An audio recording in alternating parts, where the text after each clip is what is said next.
हमारी सभी latest videos देखने के लिए चैनल को सब्सक्राइब करें और नोटिफिकेशन बेल को दबाकर ऑल नोटिफिकेशन पर क्लिक करें।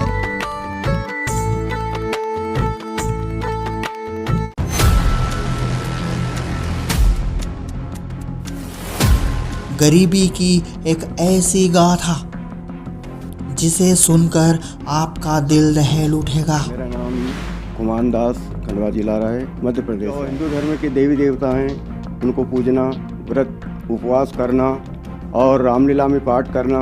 और संत सिंगाजी महाराज हमारे हरसोद तहसील के संत हुए हैं, प्रसिद्ध संत हैं जिनको 3-4 जिले के लोग मानते हैं। उन संतों का भजन गाना झान मृदंग पे बजा करके और 25 साल तक मंडल बनाकर मैंने भजन गाया और लोगों को ज्ञान समझाया। सर जी, मेरी स्थिति, आर्थिक स्थिति ऐसी थी कि कहूँ तो मुझको रोना आता है कि मेरे घर में एक खटिया थी जिस पर सर जी 2 रोज मेरी भगतमती और मेरी लड़की सोती थी। उसके बाद मेरी लड़की मुझे बोलती थी कि पापा जी, हम 2 रोज से नीचे सो रहे हैं, अब आप ये खटिया पे सो जाओ, हम माँ और मैं नीचे सोऊंगी। और हमारे घर में खाने के लिए बर्तन नहीं थे सर। एक थाली थी जिसमें अगर आटा गूंद लिया जाता था तो हम प्लेट में रोटी और सब्जी ले लेकर खाते थे। दास का घर ऐसा टूटा हुआ घर था कि एक बार संत रामपाल जी महाराज से जुड़ा नहीं था। इसके पहले की बात बता रहा हूँ। गांव में गणेश जी बैठाया था। गणेश जी का चंदा लेने के लिए सरपंच, पटेल और गांव के भले भले 10-20 आदमी मेरे घर आए। मैंने कहा कि आज मेरे घर में आए हो, गरीब के घर में, तो मैं तुमको चाय पिला देता हूँ, मेरे भीतर आ जाओ। तो भीतर आने से मना कर गए कि हम भीतर आएंगे तो तुम्हारा घर तो ऐसा है कि न मालूम हमारे नीचे ऊपर गिर जाए। तो बाहर आंगन में बैठे रहे, वहाँ उनको मैंने ले जाके चाय दिया और चाय पिलाई, पर वो भीतर नहीं आए। ऐसा मेरा घर था जिसमें हम रहते थे सर। ये कंडीशन थी ऐसी। अगर खुमान दास को संत रामपाल जी महाराज की शरण नहीं मिलती, अगर इन्हें सतभक्ति नहीं मिलती, तो इनका जीवन नर्क था और नर्क ही रह जाता। ऐसी स्थिति थी। आज संत रामपाल जी महाराज की दया से मेरा घर, मेरे परिवार वालों में, मेरे परिवार के जितने भी हैं उनसे मेरा घर सबसे अच्छा है गांव में। और मेरा एक छोटा बेटा और बहू इंदौर में रहते हैं, सर्विस करते हैं। तो सर जी, उनके पास मकान नहीं था, किराए के मकान में रहते थे। तो मैंने संत रामपाल जी महाराज से प्रार्थना करी, गुरुदेव, दास के बच्चे के पास मकान नहीं है। संत रामपाल जी महाराज का आदेश आया, बेटा भक्ति करते रहो, परमात्मा दया करेंगे। हम भक्ति करते रहे। दास की क्या औकात थी, परमात्मा जी ने 13 लाख का मकान मेरे बच्चे को अगले साल दिलाया है। मैं परमात्मा जी के गुण कहाँ तक गाऊं। हे सिर्फ इतना ही नहीं, खुमान दास के भाई का दर्दनाक एक्सीडेंट हुआ और परमात्मा ने कैसे उन्हें भी जीवन दान दे दिया। खुमान दास की पत्नी किस तरह से पिछले 5 साल से गठिया से पीड़ित थी, जो पूरी तरह से स्वस्थ हो गई। इसके अलावा संत रामपाल जी महाराज ने कैसे खुमान दास की माता जी की उम्र भी बढ़ा दी। ऐसे ऐसे अनेकों लाभ मिले हैं खुमान दास को, जो आपको इस वीडियो में देखने को मिलेंगे। तो आइए जानते हैं पूरी सच्चाई खुमान दास से। सर जी सर, नमस्ते। सर, क्या नाम है आपका? जी सर जी, मेरा नाम कुमान दास, खंडवा जिला रहा है, मध्य प्रदेश से आया हूँ। सर, संत रामपाल जी महाराज से नाम दीक्षा आपने कब ली?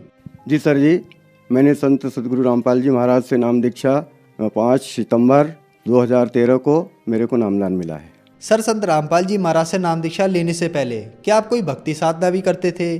जी सर जी, संत सदगुरु रामपाल जी महाराज जी से नामदान लेने से पहले दास, जो हिंदू धर्म के देवी देवता हैं, उनको पूजना, व्रत उपवास करना और रामलीला में पाठ करना। और संत सिंगाजी महाराज हमारे हरसोद तहसील के संत हुए हैं, प्रसिद्ध संत हैं जिनको 3-4 जिले के लोग मानते हैं। उन संतों का भजन गाना झान मृदंग पे बजा करके और 25 साल तक मंडल बनाकर मैंने भजन गाया और लोगों को ज्ञान समझाता था सर जी। और इस ज्ञान को समझाने में मेरे को जो कन्फ्यूज होता था मेरे दिल में, वो मेरे को बहुत कचोटता था सर मेरे दिल में। जैसे दास रामलीला में राम का पाठ करता था, पवित्र रामायण जी में जो एक प्रसंग आता है कि श्री विश्वामित्र जी के साथ राम जी और लक्ष्मण जी जनक जी के दरबार में, जनक जी के वहाँ गए थे पुष्प वाटिका में उनने विश्वामित्र जी ने उनको फूल तोड़ने के लिए भेजा था और वहाँ पर माता सीता जी अपनी सखियों के सहित गौरी पूजने के लिए वहाँ आई थी वाटिका में। तो श्री राम जी ने लक्ष्मण जी से कहा था कि भाई लक्ष्मण, सो सब कारण जान विधाता, फरकहीं सुबग अंग सुन भराता। हे भाई लक्ष्मण, मेरे शुभ अंग फरकते हैं, दाहिने अंग फरकते हैं, इनका कारण तो विधाता ही जाने। तो सर जी ये समझ के मैं कंफ्यूज होता था। क्यों कि मैं तो श्री राम को परम सुप्रीम मानता था, अंतर्यामी मानता था, घट घट के वासी जानता था और सर्वा सर्वे जानता था। मेरे राम थे इष्ट और राम इष्ट ऐसा बोल रहे हैं कि वो कारण, मेरे अंग फरकने का कारण तो विधाता जाने। वो कौन विधाता होगा? तो दास बहुत कंफ्यूज होता था। फिर दूसरा प्रसंग है रामायण में कि श्री राम जी, श्री लक्ष्मण जी, श्री जानकी जी पिताजी की आज्ञा लेकर वन को चले जाते हैं, 14 वर्ष के लिए वनवास जाते हैं और भरत जी और शत्रुघ्न मामा के घर गए हुए होते हैं और यहाँ पर दशरथ जी के प्राणस्थ हो जाते हैं। उस समय श्री महाराज वशिष्ठ जी जो सूर्यकुल के गुरु थे, श्री राम जी के गुरु थे, श्री महाराज दशरथ जी के गुरु थे, वो सूर्यकुल के गुरु वशिष्ठ जी से भरत जी ने पूछा कि महाराज ये क्या है? सब जनता व्याकुल है, माताएं उदास है, व्याकुल हो रही है, पिताजी प्राणस्थ हैं, भैया राम लक्ष्मण और जानकी माता कहाँ गए हैं? तो वशिष्ठ जी ने क्या कहा था? सुनहु भरत भावी प्रबल, बिलख कहे मुनिराय, हानि लाभ जीवन मरण, यश अपजस विधिहात। ये रामायण में दोहा है सर, मैं आपको क्या बताऊं।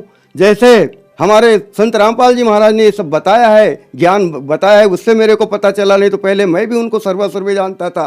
तो ये मुनियों के राजा मुनि राय बोल रहे हैं, हानि लाभ जीवन मरण जस अपजस विधिहात। सर हानि तो कोई चाहता नहीं है और हानि नहीं चाहते, हम तो लाभ चाहते हैं और जीवन मरण, जीवन चाहते हैं, मरण नहीं चाहते हैं और जस अपजस, अपजस तो हम मर करके भी नहीं चाहते सर। अपजस तो हमको होना ही नहीं, क्योंकि मरने के बाद भी हम तो ये चाहते हैं कि लोगों ने हमको अच्छा कहना चाहिए, ऐसा नहीं कहना चाहिए कि अच्छा मर गया। सर फिर आप संत रामपाल जी महाराज की शरण में कैसे आए? संत रामपाल जी महाराज की शरण में ज्ञान गंगा पुस्तक के माध्यम से आए सर। ज्ञान गंगा पुस्तक मिली, हमारे भजन गाने वाले साथी जिनका नाम मांगीलाल भाई है, वो मांगीलाल जी संत रामपाल जी महाराज के शरण में गए, उनने उनसे नाम लिया, 20 दिन आश्रम में रहे और जिस रोज़ वो वहाँ से आए हमने भजन किए, वो भजनों में नहीं आए। तो मैंने साथियों से पूछा कि भाई मांगीलाल भाई क्यों नहीं भजन में आए? तो किसी ने कहा कि उनने कोई गुरु बना लिया है। मैं दूसरे ही दिन उनके घर गया, उनसे पूछा कि भाई साहब आप भजन में क्यों नहीं आए? तो उन्होंने बोला कि भाई मैं भजन गाना मैंने बंद कर दिया है, मैंने संत रामपाल जी महाराज से नाम दीक्षा ले ली है और उनने मेरे को भजन गाने का मना बोल दिया है। मैंने कहा कि ऐसे संत रामपाल जी महाराज कैसे हैं जो राम दीक्षा ली और भजन गाने का मना तो कोई गुरु नहीं बोलते, भजन करने का सभी कहते। हाँ, भजन करने का मना नहीं बोला, भजन गाने का मना बोला है। मैंने कहा यार कैसी बातें कर रहे हो, कौन है तुम्हारे गुरु, ऐसे कैसे गुरु हैं? ऐसा उनसे कहा तो उनने क्या करा, एक ज्ञान गंगा पुस्तक ला के मेरे हाथ में थमा दी और मेरे को ऐसा बोला कि मैं तुम्हारे लिए प्रसाद लाया हूँ, ये प्रसाद ले लो, ये रामपाल जी महाराज का प्रसाद दिया हुआ है, ये प्रसाद तुम्हारे लिए विशेष करके लाया हूँ, ले लो। तो मैंने वो पुस्तक हाथ में ली सर और पहला ही पेज खोला तो पूर्ण ब्रह्म परमेश्वर कबीर साहब जी का फोटो का दर्शन हुआ और वैसे ही पुस्तक मैंने लेकर के घर आया तो मैंने मेरे छोटे भाई लखन भाई को दी कि भाई तू पढ़ जरा 2-4 रोज, मेरे फुर्सत हो जाएगा जब मैं पढ़ूंगा, मेरे को फुर्सत मिलेगी जब। वैसे ही लखन भाई ने वो पुस्तक पढ़ी और वो जैसे जैसे पढ़ता गया वैसे वैसे मेरे को बताता गया, देखो भैया इसमें यहाँ लिखा है, देखो भैया इसमें यहाँ लिखा है। जैसे सिंगाजी महाराज का भजन में ज्ञान तुम समझाते हो वैसा ही ज्ञान इसमें भी लिखा हुआ है। हम दोनों भाइयों ने ऐसे मिलान करके पढ़ते गए। तो क्या पढ़े सर जी, बताएं क्या तुमको? केवल जो पवित्र ज्ञान गंगा पुस्तक में संत रामपाल जी महाराज ने लिखी है उसमें पृष्ठ नंबर 20 पर ज्ञान गंगा में जो सृष्टि रचना लिखी हुई है, सृष्टि रचना को पढ़ते ही हमारी आत्मा गदगद हो गई। धन्यवाद किया, कोटि कोटि दंडवत प्रणाम किया कि ऐसे संत इस धरती पर आए हुए हैं और हम भूले पड़े हैं, हमको आज तक इनकी खबर नहीं, भनक नहीं लगी। आहा, हमारी आंखों से आंसू निकल गए।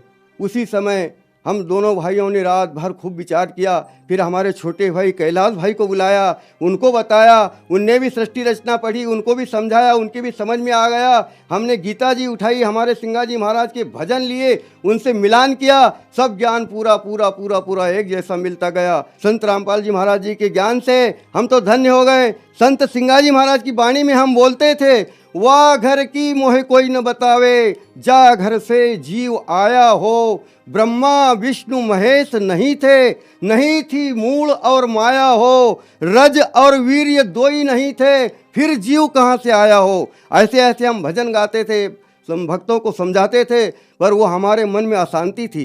कंसेप्ट था कि ये सिंगाजी बाबा बोलना क्या चाहते हैं। जीव को बता रहे हैं कि ब्रह्मा विष्णु महेश नहीं था, और ये बता रहे हैं कि जो घर से जीव आया, वो कौन सा ऐसा घर है, कहीं के घर में रहता था क्या जीव, और वहाँ से आया है क्या ये, तो इसका घर कहाँ होगा। और ब्रह्मा विष्णु महेश नहीं थे, नहीं थी मूल माया। रज और वीर दो ही नहीं थे, फिर जीव, तो ये जीव तो इनसे पहले का हो गया, सिंगाजी महाराज बता रहे हैं।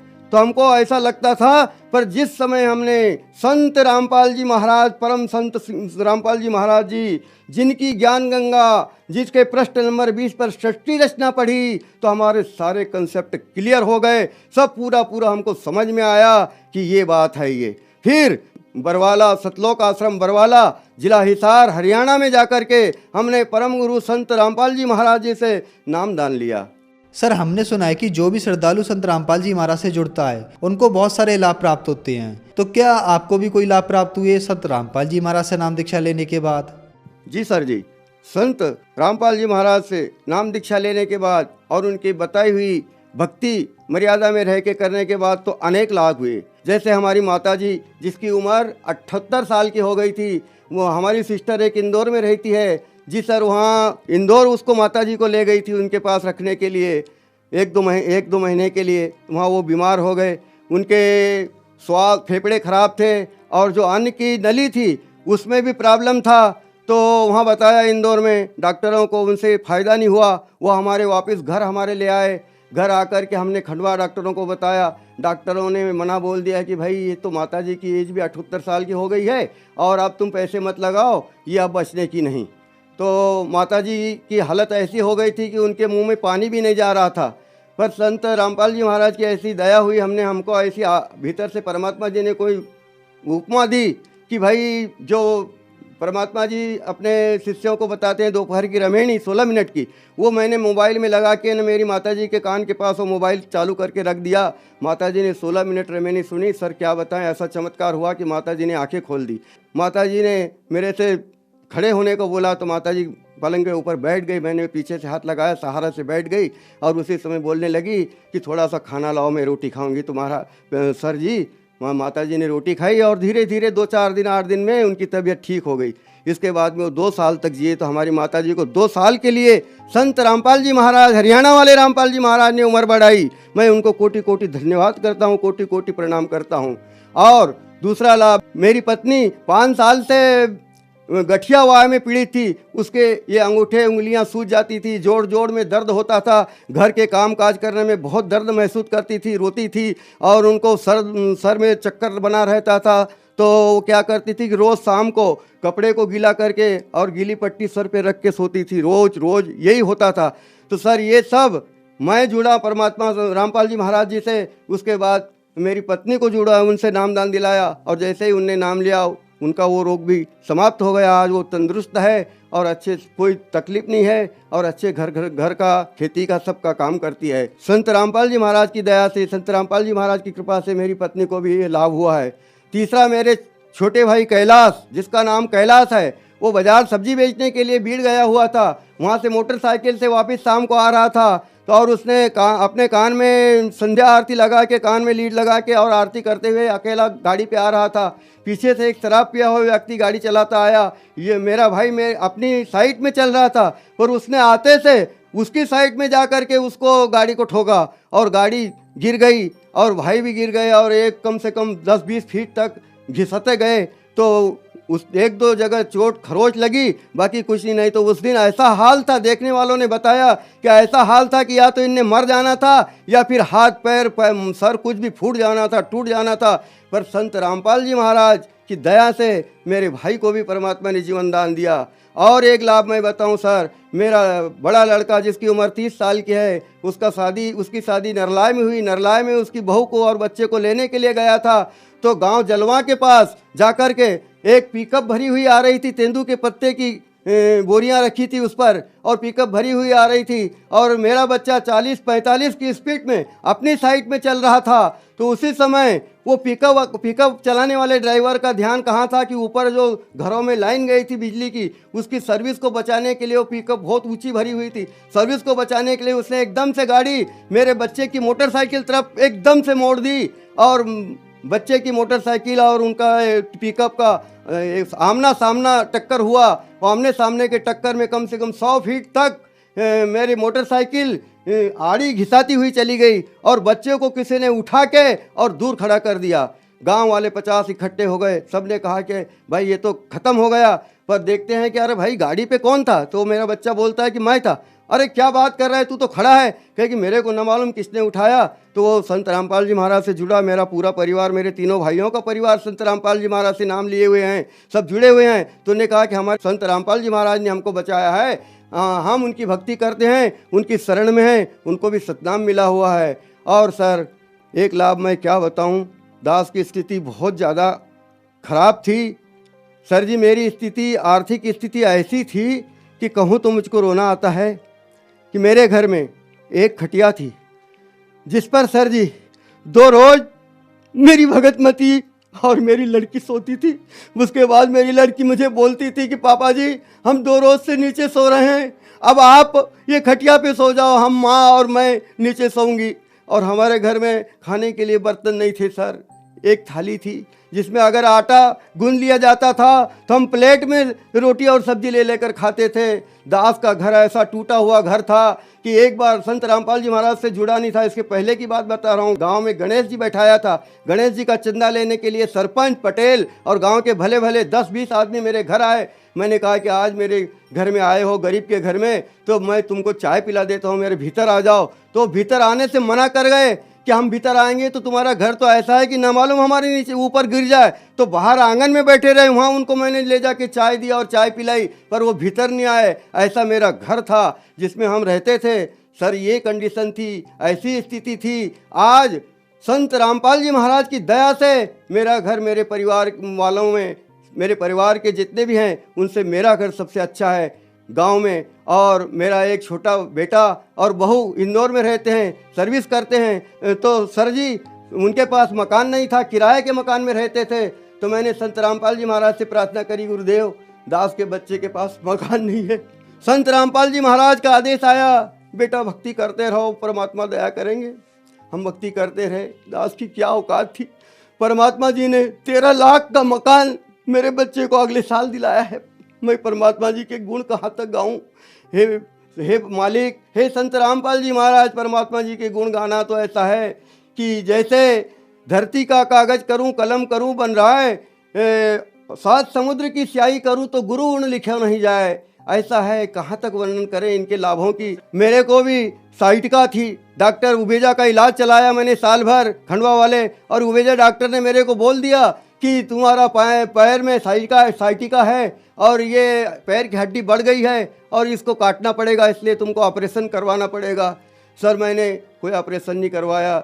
मैंने जैसे मालिक से नाम लिया, परमात्मा जी से, संत रामपाल जी महाराज को मैंने प्रार्थना भी नहीं लगाई और वैसे ही मेरे साइटिका का रोग चला गया। क्योंकि जब हम पहले शुरू में उनसे जुड़े थे तो हमको तो प्रार्थना का भी ज्ञान नहीं था कि प्रार्थना लगाते हैं और कैसा होता है। मगर मन ही मन मैंने कहा कि मालिक मेरे को ये तकलीफ़ हो रही है चलने फिरने में, इसको अच्छा कर दो।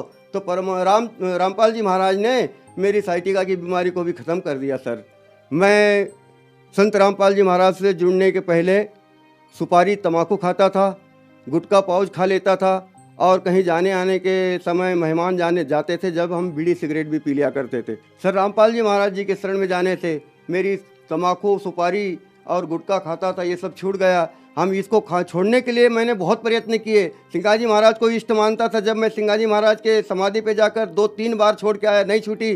फिर हमने 2 जीप किराए से करीब पूरी हमारे स्वजन मंडल के 20-25 लोगों को लेकर के मैं खजूरी, जहाँ सिंगाजी महाराज की जन्मभूमि, वहाँ गया और वहाँ सुपारी तम्बाकू फेंक के आया और हमारी सब पूरी पार्टी को तम्बाकू सुपारी छुड़वाई थी, पर इसके बाद भी नहीं छूटी। और संत रामपाल जी महाराज के शरण में गया और जिस दिन से नाम लिया उस दिन से आज तक तम्बाकू को हाथ भी नहीं लगाया। सर संत रामपाल जी महाराज से नाम दीक्षा लेने के बाद आपको बहुत सारे लाभ मिले। आपका नशा छूटा, आपको कई सारी बीमारियों से निजात मिला। तो जो श्रद्धालु आज आपको देख रहे हैं और वो भी किसी न किसी बीमारी से ग्रस्त हैं या किसी न किसी तरीके से परेशान हैं, उनके लिए आप क्या कहना चाहेंगे? जी सर जी, जो श्रद्धालु मुझे देख रहे हैं उनको ये अनजान जीव, तुच्छ जीव क्या कह सकता है। हमारे संत रामपाल जी महाराज ने तो दासन दास लिखा है। जो पुस्तकों में देखता हूँ मैं तो दासन दास लिखा मिलता है। दासन दास रामपाल दास ऐसे लिखते हैं। इसको देखकर मेरे को रोना आता है कि हे मालिक, तुम ऐसा ज्ञान दे रहे हो, अभागे जीवों को शरण में लेकर के सतलोक भेज रहे हो परमात्मा, और तुम लिख रहे हो कि दासन दास। तो हम हमारे नाम के पीछे क्या लिखे मालिक? हे संत रामपाल जी महाराज, हमको बताइए हम क्या लिखे? हम तो दास भी नहीं लिख सकते, हमारे में तो दास के लक्षण भी नहीं है। हे परमात्मा, मैं तो क्या कहूँ संसार वालों को, मेरे परिवार वालों को और प्रभु प्रेमी आत्माओं को जो भगवान से मिलना चाहते हैं, उनको मैं तो यही कहता हूँ, सभी को, सभी प्रभु प्रेमी आत्माओं को, और ख़ास करके मेरे भजन मंडल के मेरे जितने भी साथी हैं उनको, मेरे रिश्तेदारों को, और जो नए भी जुड़े हैं उनको, कि तुम ये बात को छोड़ो कि तुम्हारे गुरु और हमारे गुरु, तुम्हारे गुरु और हमारे गुरु। अरे तुम्हारे गुरु हमारे गुरु से क्या लेना देना है भाई? ज्ञान मिलता है, ज्ञान लो और अपना मोक्ष कराओ और सतलोक चलो। क्या यहाँ रहोगे? यहाँ रह के क्या कर लोगे? कितनी पीढ़ी चली गई, कितने कितने चले गए, हमारे दादे परदादे चले गए, किसी ने कुछ नहीं ले गया, हम भी कुछ नहीं ले जाएंगे। भाई संत रामपाल जी महाराज की शरण में आइए। मैं हाथ जोड़ के विनय करता हूँ और सबको हाथ जोड़ के कहता हूँ कि आज संत रामपाल जी महाराज ने ज्ञान गंगा पुस्तक लिखी, जीने की राह पुस्तक लिखी है, भक्ति से भगवान तक पुस्तक लिखे, गीता तेरा ज्ञान अमृत। और संत रामपाल जी महाराज के शिष्य गांव-गांव में जाके, आपके घर जाके पुकार के पुस्तकें दे रहे हैं। उनसे पुस्तक लो और पुस्तक पढ़ करके ज्ञान को समझो और जल्दी से जल्दी संत रामपाल जी महाराज जी की शरण को ग्रहण करके और सतलोक का रास्ता तय करो। सर, संत रामपाल जी महाराज की शरण कैसे ग्रहण की जा सकती है? जी सर, आज संत रामपाल जी महाराज ने सभी जीवों के ऊपर अपार दया कर रखी है। कैसी? हर तहसील में हर प्रति रविवार के रोज गांव-गांव में सत्संग संत रामपाल जी महाराज की कृपा से हो रहा है। संत रामपाल जी महाराज के शिष्य गांव-गांव में जाकर प्रति रविवार, और बीच में भी समय मिलता है तो बीच में भी सत्संग करते हैं। और उस सत्संग में रामपाल जी महाराज का आदेश है कि एक दिन का नामदान भी दिया जाता है। और कोई भगत और शिष्य ये सत्संग भी नहीं करता और नामदान भी नहीं देता। ये तो खुद स्वयं संत रामपाल जी महाराज ही सत्संग करते हैं और वो खुद ही एलसीडी के माध्यम से नाम देते हैं। तो जिन भी भक्त आत्माओं को उनका ज्ञान समझ में आ जाए, अगर नामदान लेना है तो नज़दीकी नामदान सेंटर परमात्मा जी ने हर जगह खोल रखे हैं। वहाँ पर जाकर जो भी नज़दीक पड़ता है वहाँ जाकर के संत रामपाल जी महाराज से नामदान लेकर के अपना कल्याण करवा सकते हैं। धन्यवाद सर। जी सर, सत्य है। सत्य घटना, सत्य की तहता।